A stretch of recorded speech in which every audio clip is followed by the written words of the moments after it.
So I want to make two related claims, one of which is in a broad sense philosophical, the other theological, or more specifically about the normative structure of traditional or rabbinic Judaism. So the first claim in general terms is that etiquette combines in a distinctive way two normative features that are not usually found together, namely an intense interest in rule following and a prominent role for exemplarity. And the second is that because of this distinctive juxtaposition, etiquette serves an important role in supporting the authority of rabbis as both legal experts and exemplars, and indeed more generally, the conception of what the law does in traditional or rabbinic Judaism. So I'll begin, those are the two claims, and I'll develop them across the course of the talk. But let me begin with a quotation from a Jewish scholar of Islam, Zev Magen, and he's argued that Judaism and Islam, unlike Christianity and other religions, self-consciously refrain from shaping character.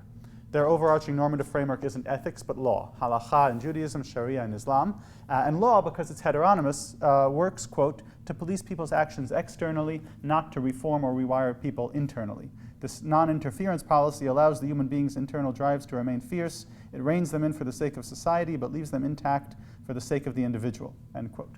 So this kind of ironically Nietzschean apology for Judaism and for its cousin religion Islam makes Jewish halakha, Islamic Sharia, affirm and preserve human wildness, that's the term that he uses, by governing it from the outside, by fencing it in rather than breaking it. So it's easy to find counterexamples to this thesis in Judaism, and given my expertise, I'll confine my remarks to Judaism. Judaism boasts a rich ethical literature that extends from the Hebrew Bible forward and makes extensive use of the categories of character and virtue. But insofar as law has indeed defined, and in traditional circles continues to define, Jewish normative discourse, to rest one's case on this ethical literature is already to kind of concede Magen's point. So a richer response to Magen, and I don't want to altogether refute it, but to complicate it, comes from closer consideration of the ways in which law-like normativity interact with other forms of normativity in traditional Judaism. That's going to be kind of, Magen is going to provide the starting point for this examination of law and fundamentally etiquette. So we can restate Magen's terms in Magen's claim rather in terms of exemplarity. The normative space of Judaism is dominated by law, and there can't be any robust exemplarity in the domain of law. And why is that so? Exemplarity involves the thing exemplified and the exemplifier, also the imitator, but we'll bracket that.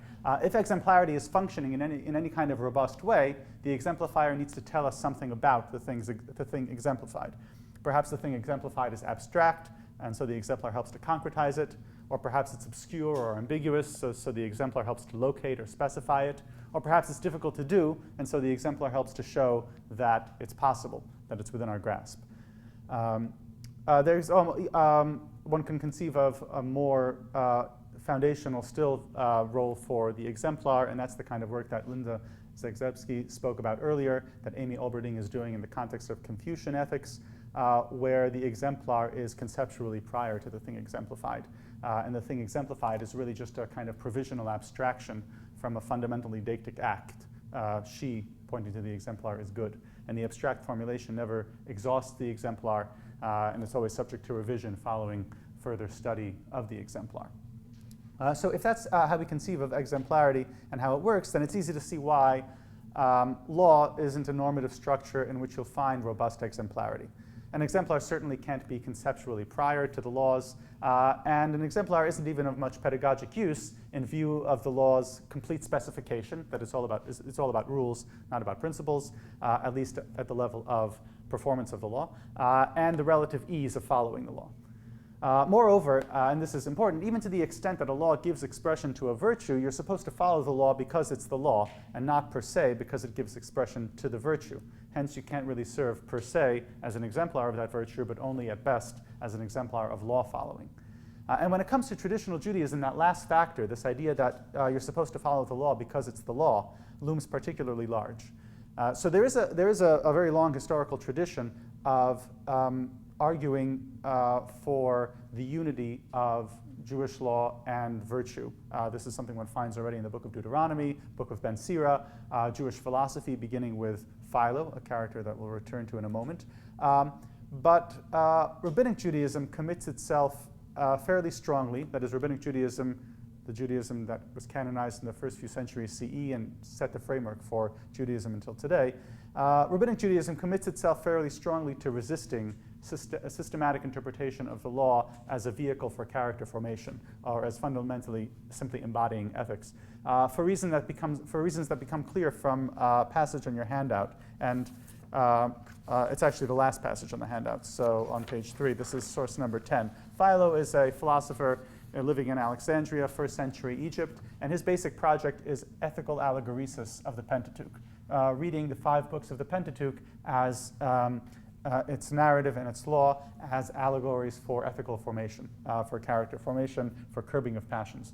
And he wasn't the only one who was doing this. There were others who were at the same time in Egypt, and there were others who were more radical than he, who not only gave this ethical allegoresis of the Pentateuch, but in fact abandoned the literal observance of the law in the literal sense altogether. And he's coming down against these people over here.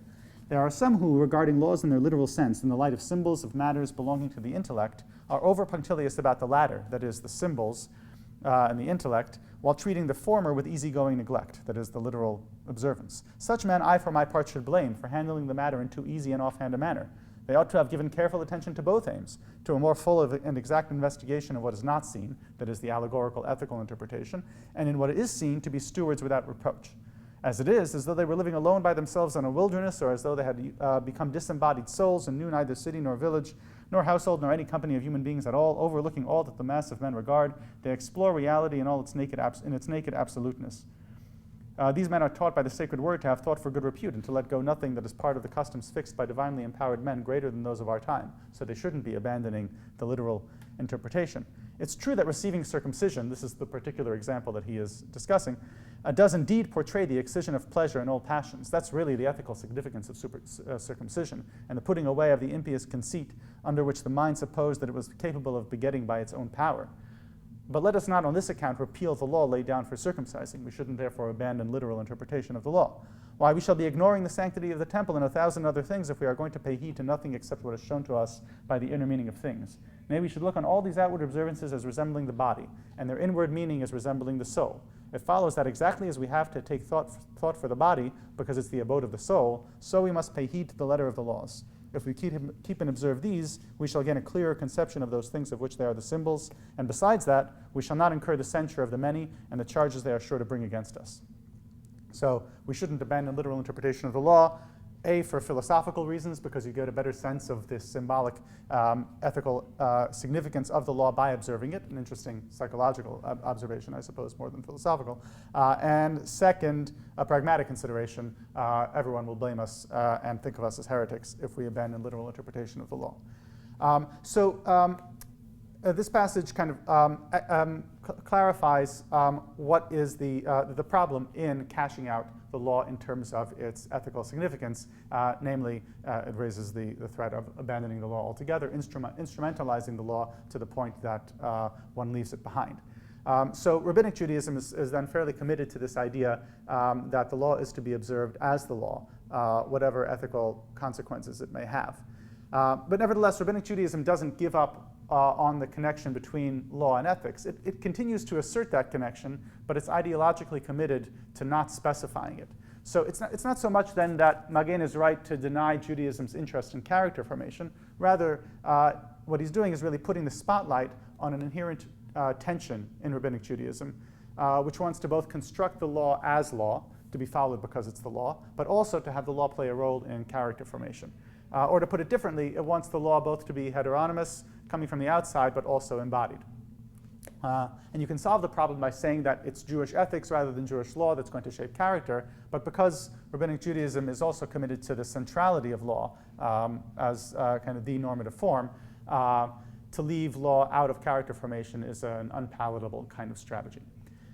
So that's kind of setting the problem, and I'm going to suggest that etiquette plays a role in solving this tension or alleviating this tension. And begin with the observation that Rabbinic Judaism takes rabbis to be authorities on etiquette, and it makes rich use of exemplarity in the context of etiquette. So we'll work through a few of these sources on the handout to demonstrate those claims. So we'll skip to source 1, start with source 2. We can discuss where these sources are coming from, but not necessary now. They're all from classical or medieval rabbinic literature. Here's source 2. Simeon Barba was serving before Rabbi Yochanan, and he would hand him his sandals in line with that which is taught in the tractate on etiquette. When one puts on a sandal, he first puts on the one for the right foot and then the one for the left, and when he unbuckles them, he unbuckles the one on the left foot and afterward the one on the right. So Simeon Barba hands Rabbi Yochanan, this rabbi whom he's serving, his right sandal to put on. Said to him Rabbi Yochanan, Babylonian, that's a term of insult here, don't do it that way because the ancients did not do it that way. Rather, when one puts on the sandal, he puts on the one for the left foot and then the one for the right. So that one should not appear as if the one on the right has been damaged. Okay, so understanding Rabbi Yochanan's logic here, it's a rather convoluted logic, but why not enter it? Okay, into it. Okay, briefly. In Rabbi Yochanan's view, sandals are worn chiefly to protect the feet. Hence, you might sometimes go barefoot if both feet are uninjured and in no special need of protection. You might also walk about with a sandal on one foot only if that foot alone is injured. So if you're choosing to put sandals on both feet, someone witnessing the beginning of the procedure could provisionally infer from the foot that you put the sandal on first that that foot is injured. That inference is going to be refuted when you put on the second sandal, and then you're showing you're just putting on sandals because you're putting on sandals. But we don't want that provisional inference to arise. And insofar as it has to arise when you're putting on one sandal before another, better that provisional inference should arise with reference to the less important left foot than with reference to the more important right foot, because the right is always more important than the left. Hence, you should in fact put your left sandal on first rather than your right. Okay, it's a clever argument, but what's important for our purposes is that Rabbi Yochanan takes the early ones, or the ancients, as his model in the realm of etiquette. Here a rather arcane and apparently trivial aspect of etiquette. And then the Talmud, in turn, the Palestinian Talmud here, is offering him up to us as one who imitates the ancients, the early ones. This close connection between etiquette and exemplarity emerges from a kind of systemic or a common reflex in rabbinic interpretation of Scripture, where they derive rules of etiquette, derech eretz in Hebrew, from the actions of biblical figures.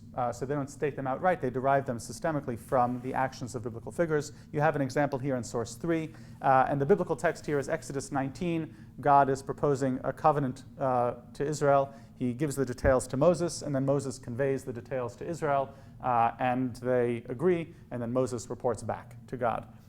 So this is the text, source 3. And Moses came and called to the elders of the people. It tells that Moses gave honor to the elders, right? That's why he comes to the elders first, even though ultimately he's going to be addressing all of the people. And placed before them all of these words, the first and the last last. So Moses reports exactly the conditions that God gave him in the correct order. And Moses reported back the words of the people to the Lord. Now here's the rabbinic comment. And did Moses need to report back? Right? God obviously knows what the people said, as he is omniscient. But the Torah taught etiquette. The Torah, the law, the biblical text, taught etiquette. Moses went and reported back to him who sent him. For so Moses said, even though he knows and witnesses, even though God knows, let me report back to him who sent me. So Moses here is the consummate ambassador, according due respect to Israel's leadership, conveying the message in the correct order, and returning back with Israel's reply. And he does so not because it's necessary, but because it's good form. And the Scripture uses the example of Moses to instruct us. Right? That's the language that one finds regularly in these sources. The Torah taught etiquette. That's teaching etiquette through the modeling of these figures, in this case Moses. But God also elsewhere can serve as a model of proper etiquette. There's actually a tractate on etiquette from around the end of the classical rabbinic period in late antiquity. And this is source 4. We'll just do the first paragraph here. A man should not enter his friend's home suddenly. And let everyone learn etiquette from the place. That's a rabbinic term for God.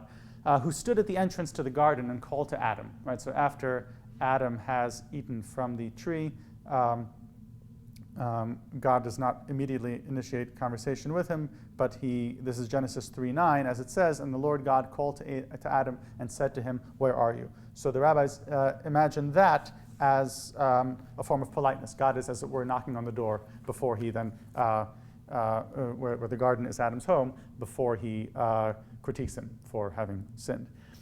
So here then, God acts as a model of proper etiquette, and that lesson, this idea of knocking before you enter, is incorporated into this very elaborate story that's kind of almost parodic in its detail, of where rabbis serve as likewise as models of etiquette. So those are some examples from the classical rabbinic texts from late antiquity. Moving into the medieval period, the relationship between etiquette and exemplarity becomes systematized in the medieval code of law produced by Maimonides. Maimonides is the Jewish Aquinas, roughly, and he wrote his most famous philosophical work is the Guide of the Perplexed, but he also wrote a legal code called the Mishneh Torah. And in the section on the rules of character traits, that's what you have in source 5. He begins chapter 5 is devoted to etiquette. And he begins this way: just as the sage is recognizable by his wisdom and his character traits, and thus distinguished from the rest of the crowd, so must he be recognizable by his actions, by the way he eats, the way he drinks, the way he has intercourse, the way he uses the bathroom, the way he talks, the way he walks, the way he dresses, the way he manages his affairs, and the way he conducts business. And then the rest of chapter 5 goes systematically through each of these categories and gives rules for all of these contexts. So here are a couple of examples from the continuation in source 5. A sage should not shout or screech like an animal when he speaks, nor should he raise his voice excessively. He should rather speak pleasantly with everyone. If he sees that his speech is effective and heeded, he speaks, and if not, he is silent. Nor should he repeat himself or speak too much or too little. A sage's clothing should be attractive and clean, and it is forbidden for a stain or grease or the like to be found on them. And he should not wear kingly clothing, as of gold or purple, at which everyone would stare, or a pauper's clothing, which disgraces the wearer, but rather average, attractive clothing. And his skin should not be visible beneath his garments, as with a very light flax material produced in Egypt. Maimonides was born in Spain, but moved to Egypt. All right, and so he details all of these laws of etiquette in chapter 5. And here it's all about what the sage does. So the sage sort of figures here as the model in an abstract sense. And then Maimonides kind of codifies exemplarity vis-a-vis etiquette at the beginning of the next chapter, which from its content and its position in his law code is clearly functioning as something of a summary and a coda to the laws of etiquette in chapter 5. So here's the beginning of chapter 6, the relevant part of the beginning of chapter 6 in source 6. There is a positive commandment to cling to the sages and to their students, so as to learn from their actions, as it says, and cling to them. But is it possible for a person, and cling to him rather, that is God. But is it possible for a person to cling to the presence? That's a rabbinic term for God. We can't understand the text from Deuteronomy 10:20 in its plain sense, because it's impossible to cling to God. Rather, our sages said in explaining this commandment, cling to the sages and their students. Hence, a person must make efforts to marry the daughter of a sage, and marry off his daughter to a sage, and eat and drink with the sages, and do business with them, and attach himself to them in all sorts of ways, as it says, and cling to him. Elsewhere in Deuteronomy, again, not cling to him, because you can't cling to God, rather you cling to the sages. So here then, the corollary of this idea that the sage is the model of proper etiquette is that there is a positive commandment to cling to the sage, to marry into the sage's family, to do business with the sage, to eat and drink with the sage, so that one can pattern oneself after the sage. Maybe I'll just do briefly one more source. So we won't have time to work through all of these. But source number in the course of source number 6, Maimonides refers to our sages said in explaining this commandment. So he's depending on an earlier rabbinic text for his understanding of Deuteronomy. But that earlier rabbinic text is actually quite different. You have that earlier rabbinic text in source 7, to love the Lord your God and to cling to him. But is it possible to cling to the presence? Rather, one who marries off his daughter to a sage, and who does business with the sages, and who bestows benefit upon sages from his property, is deemed by Scripture to cling to the presence. So that's the text that Maimonides depends on, but it's actually, if you compare them, he's clearly kind of rewriting the earlier text. The earlier text, source 7, is about providing financial support to sages. You cling to God by providing financial support that permits the sages to study, to act as sages. Hence, you marry your daughter off to the sage, you do business with them, and you give them the benefit of your property. Maimonides has massaged this text so that instead this commandment is not about financially supporting the sages, but about interacting with them so that you can learn from their behavior and imitate it. So he adds the idea of eating and drinking with the sages, for example, and says very explicitly that the point is to learn from their actions. All right, okay, so we went through a few of these sources, and they can stand kind of metonymically for this, for the notion, which is clear, I have to kind of trust me on that, that in the domain of etiquette, how you're supposed to behave in the dressing room, the bedroom, the bathroom, the table, as an emissary, we find a robust discourse of exemplarity in classical and medieval Jewish sources.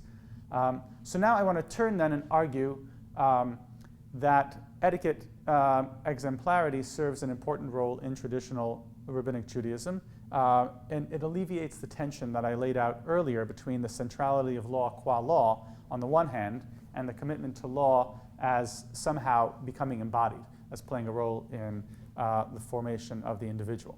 So to make that argument, I'm going to switch gears from Judaism to philosophy, and in particular to the nature of etiquette. So etiquette has garnered some attention recently among philosophers, and especially one aspect of etiquette that's most important in modern democracies, civility. So let me just kind of summarize the argument that philosopher Cheshire Calhoun makes for civility as a virtue.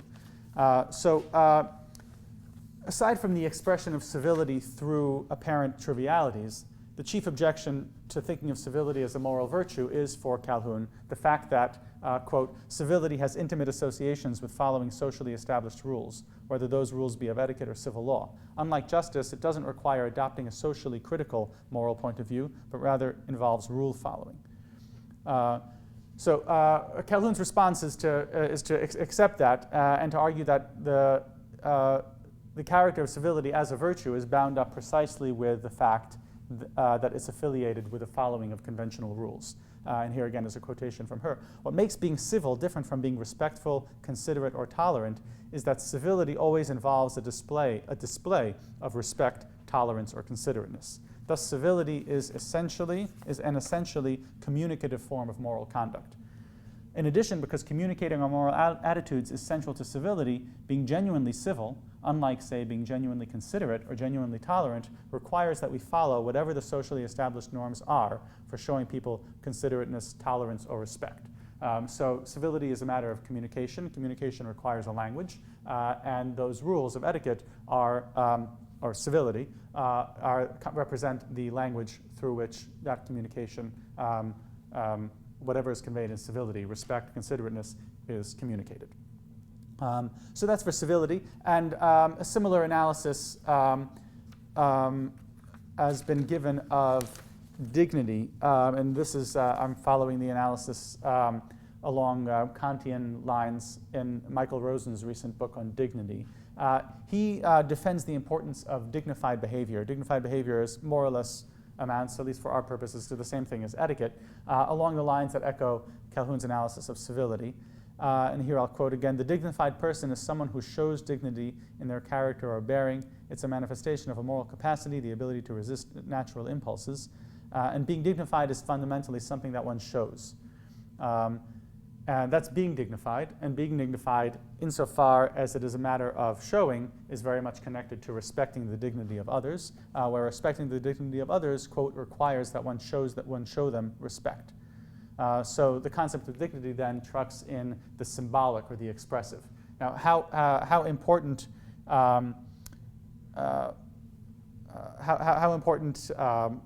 the expressive element of the action can depend in the different contexts. So, for example, if you are saving a drowning person at the risk of your life, you're conveying respect for that person's dignity, but certainly the more relevant moral act is that you are saving their life. But in other cases, the expressive element is more profound.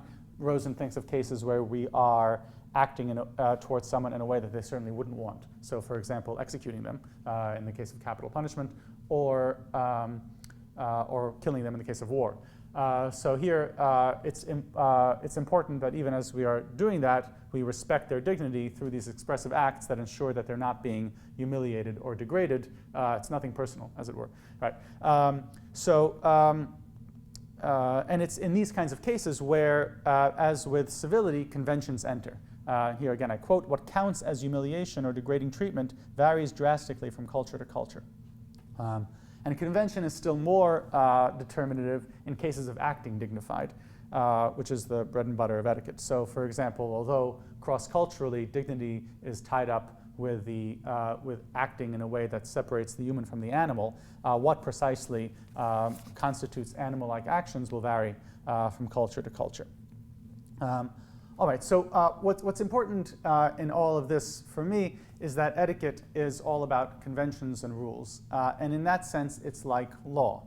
But unlike law, etiquette very easily accommodates exemplarity. We saw that in a very concrete way in the texts that I cited from classical rabbinic literature and from Maimonides. Now, it's not altogether clear to me why this is so. That is, why even though in the case of law, it seems that its very rule-like character precludes robust exemplarity, when it comes to etiquette, they seem to coexist. And my intuition is that it's because while etiquette is all about rules, it's not really that the rules are important to follow in themselves. Rather, they serve an expressive communicative function. And so there's a lot of opportunity to constructively manipulate or violate the rules depending on context. And it's here where exemplars show us the way. So that's something I'd definitely like to come to a more firm conclusion about.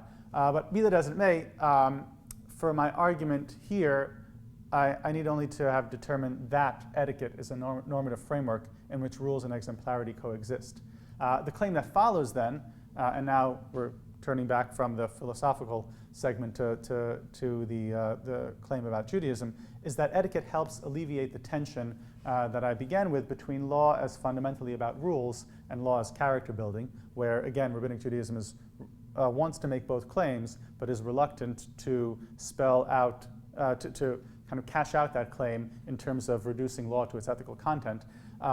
So the tension that arises then between the idea of law, following law because it's law, and law nevertheless having a role in shaping character is, I would suggest, alleviated by the category of etiquette within traditional rabbinic Judaism, because through that category you emerge with a sense of a connection between rule following and character building. So through the prism, the claim then is that through the prism of etiquette, law, not as such, but qua rule-based normative form, becomes embodied.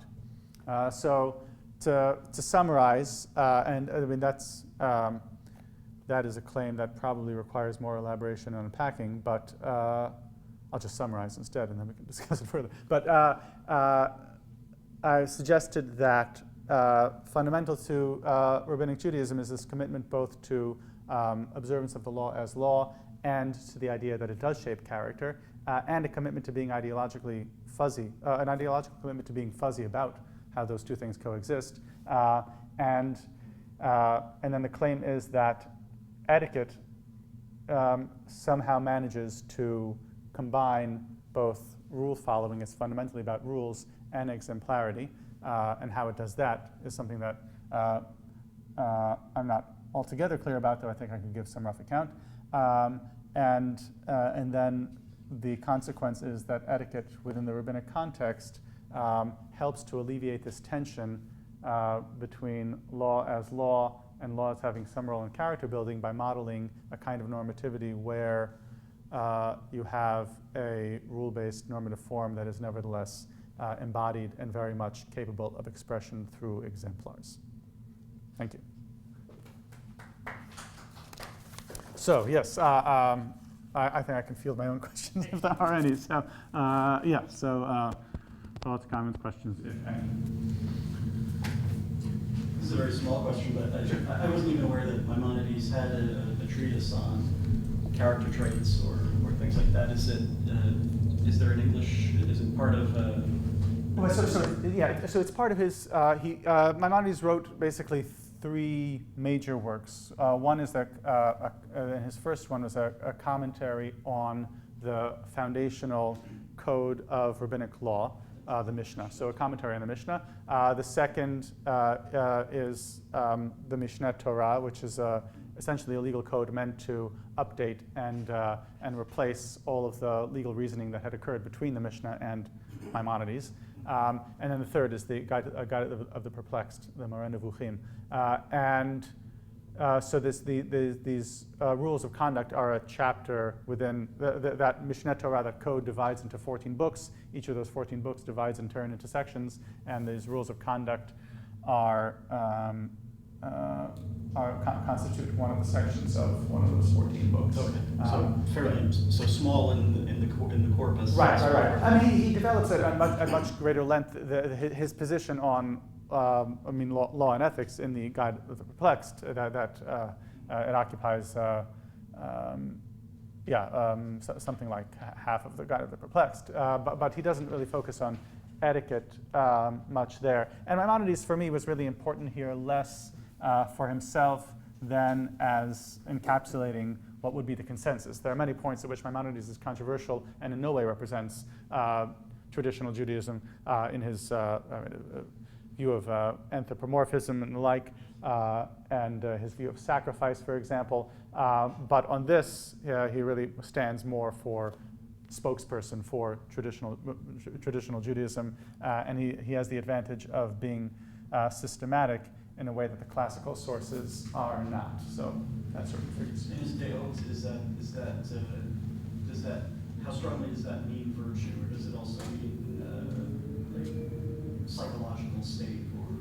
Right. Well, it's that's a good question. I mean, so the first three chapters of deot, right, is deah. It comes from the Hebrew root meaning to know. In part, the challenge comes from the fact that Maimonides is thinking in Arabic often when he's writing in Hebrew. And this text was written in Hebrew in contrast to the Guide of the Perplexed, which was written in Arabic.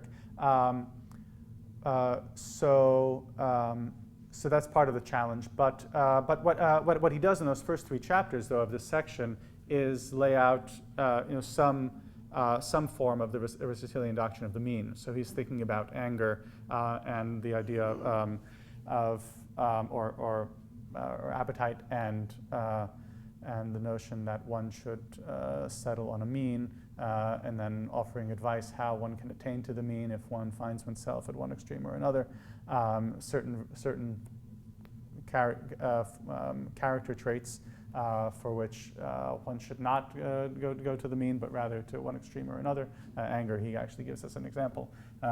So there he's definitely engaging first and foremost with Aristotle as filtered through Arabic.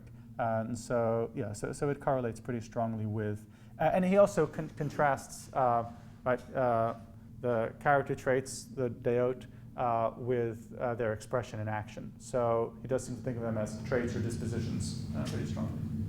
There is an English translation of these passages that's in a collection now out of print called something like Maimonides' Ethical Writings or something like that. Oh, right. Yeah, and I mean, and the entirety has been translated into English. I don't know that there's one really standard scholarly translation, as there is, for example, of Pinas's translation of the Guide of the Perplexed. So it's really more translations that are written kind of for the traditional Jewish community. On ethics, at least, did he? I don't remember the timing of Maimonides versus some of the Muslim philosophers, but did he encounter Aristotle's ethics through Miskawayh or some of the other Arabic? Oh yeah, absolutely, right. And he is coming in the 12th century, so right. So he's not part of the translation movement, and he's engaging with it, as a rough contemporary of these major Arabic philosophers, Avicenna, Al-Ghazali, but definitely engaging with Arabic. And this is the previous talk in this room was mentioned Al-Ghazali as the Islamic Aquinas, as it were, and so right, and Maimonides is that equivalent, but definitely in conversation with the Muslim literature. So I have a question about exemplarity in the law. Mm-hmm. You might think that one way of problematizing the opening characterization that you're responding to stems from conceiving of the Pentateuch as a whole as the law, including the narratival components in the opening book as well as throughout the other four books. Right. And clearly, we now have a string of exemplars who are made central to the laying out of the law and narrative of it, which means that there's a kind of intertwining of law and normativity and exemplarity that makes the initial contrast ring false to my ear. Right. That's a great question, and it's a challenge to the traditional. I wouldn't say in this regard exclusively Jewish. It's actually to an important extent shared by Christianity, but to the traditional reading of the Pentateuch. So I wouldn't say it's an objection to my argument, because that absolutely is the reading of traditional Judaism. But you're quite correct that it's not a natural reading of the Pentateuch. That the Pentateuch, on the contrary, is consistently interweaving law and narrative in very interesting, complicated ways. There's a scholar of law, Robert Cover, who's kind of famous as the founder of the law and narrative movement or interest in law and narrative. Wrote a famous article by the title "Nomos and Narrative" for the Harvard Law Review in, I think, 1987, that really got this going. And so his kind of starting, he starts from the example of this law in Deuteronomy that says if one marries two wives, if one has two wives, one beloved and one hated, one cannot favor the beloved over the hated, to give the double portion to the child of the beloved. Rather, one must give it to the oldest child, even if the oldest child is of the hated wife. This could read as a summary of exactly what Jacob does not do.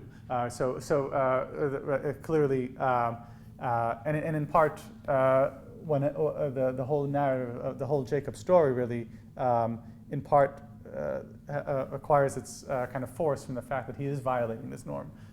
So absolutely.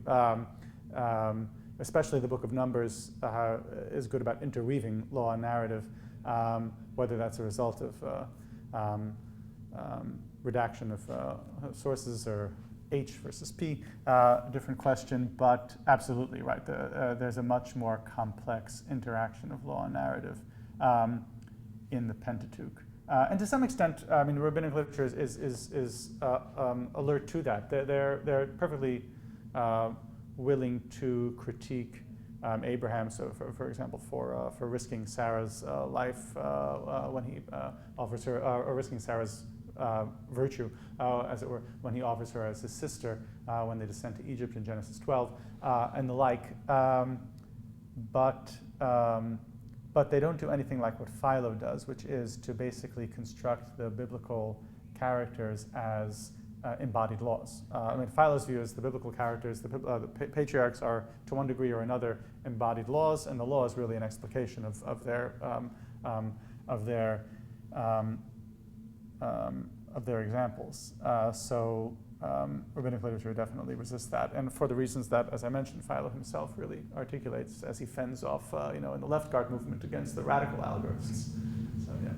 So I want to take a half a step from that initial observation now to talk about it, the rabbinic literature. Right. Because again, if we treat that as text rather than taking each pericope in isolation, as it were, it looks as though once again we have this remarkable intermingling of the exemplarity features as we get vignettes about particular rabbis, etc., and the content of their utterances, some of which are focused on features of the law, and some of which are focused on features of exemplarity, and some of which offer different kinds of reasons altogether.